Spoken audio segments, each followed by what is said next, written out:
It's Nikon's 100th anniversary. The old dear might be old, but this is her birthday party. There's free drinks, free food, and of course, the Nikon D850. No leaks, no rumours, actual product. Let's see what it's all about. Talking about leaks. Yes, that's the trouble with unlimited drinks and limited bladder. They've plied us with treats to keep us excited and stamped burger baps to remind us of why we're here. Serious looking media people and pro photographers attended. Nikon turned up too, says on his name tag. The D850 could potentially show us that the centennial that is Nikon can still rock parties and vomit on its own birthday cake if it likes. But what is new with Nikon's latest full-frame DSLR?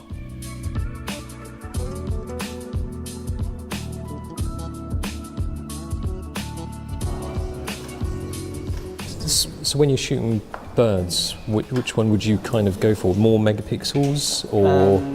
I tend to favour more megapixels in general, so the more the better. So I would always, I currently, had two D810s and a D500, and I would use the D810 by default. Right. And switch to the D500 when I needed the higher frame rate, or if the focusing was needed because the focusing system was better. So I've always favoured high resolution. But now I've got best of both worlds, so it's a win-win. Ooh, D850 with the 600mm, aka the schlong. I can quite literally see into this bird's thoughts, and it's thinking, nice. I reckon Nikon's latest full-frame DSLR might make wildlife photographers go, D850. The interesting thing with this is that it has exactly the same focusing system as the D5, and I'll tell you what, it feels pretty damn good. It is quick, it's as perky as hell, as you might expect from this 153.99 cross-type system. There are some other unexpected additions also. This has a tilty screen. Never thought I'd have seen that. It's a touch one as well. It's touchy-feely. The benefit of that is that you can get some unique low-down avian upskirt style shots. Ooh, that's not bad. No! Looks like Michael Jackson now. Oh. Well, there's more. Don't know if we can take video, but I'm going to take a video anyway. Sneak video. It shoots 4K, but get this Canon, full frame! Full frame! Full frame 4K in a DSLR. Nuff said. That is some saucy looking video there. Oh, and the 4K files look crispy. So yeah, 45 megapixels, but this isn't just a slow camera for landscapes.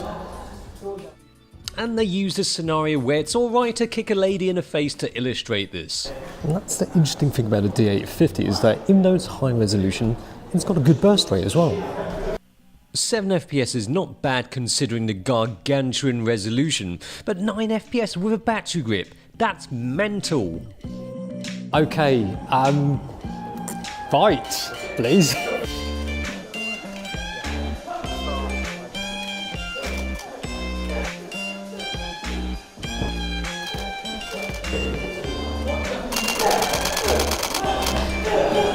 The buffer is not huge, but bizarrely, it feels pretty legit as a camera for shooting action.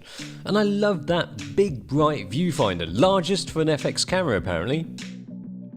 But going back to that speed thing, it's refreshing to have this capability in a camera smaller and more accessible than the flagship D5. And here we have a Ferrari. Looks like it's broken down. Typical. Sadly, the mechanic hasn't got a clue how to fix it, but he's a model mechanic. Besides, some actual mechanics are just as clueless despite being actual mechanics. The sensor in the D850 is backside illuminated, kinky.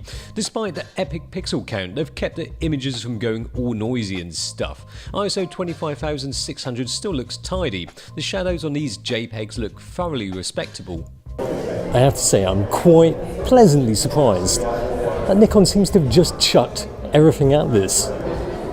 It is packing more heat than a 6-pack of deep heat spray, yes, but interestingly quite a bit of emphasis was played on the ability to shoot with the live view tilty 3.2-inch touchscreen.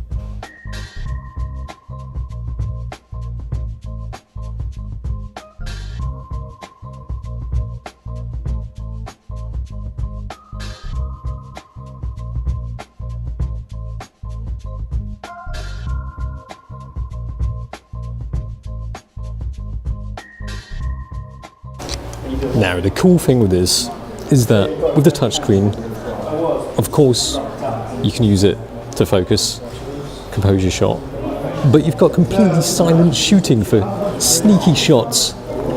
Great for wedding stuff. So you can shoot more candidly without being that annoying Burke in the corner clacking away, and you can silently clack at 6 FPS with electronic shutter in live view. But you've got 30 FPS in crop mode, 8 megapixels, but that's insane.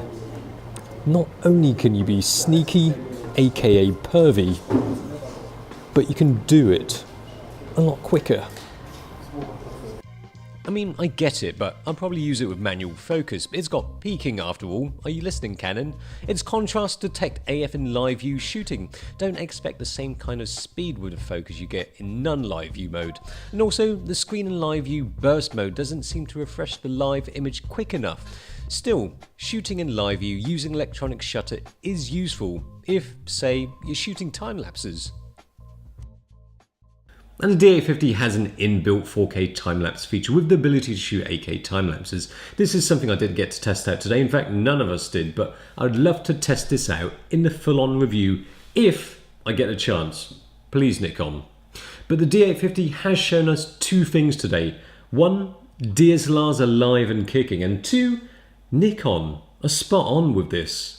There is such a thing as a do-it-all DSLR, and a D850 is it. Nikon may be a 100-year-old company with lots of history, etc, etc, but they're showing that they can take risks, and they will take risks. And I think this will be good for Nikon to show that they can still lead the way, to innovate, to make a splash. I'm no psychic, but I'm sure that this is just a taster of what's to come for Nikon in the near future.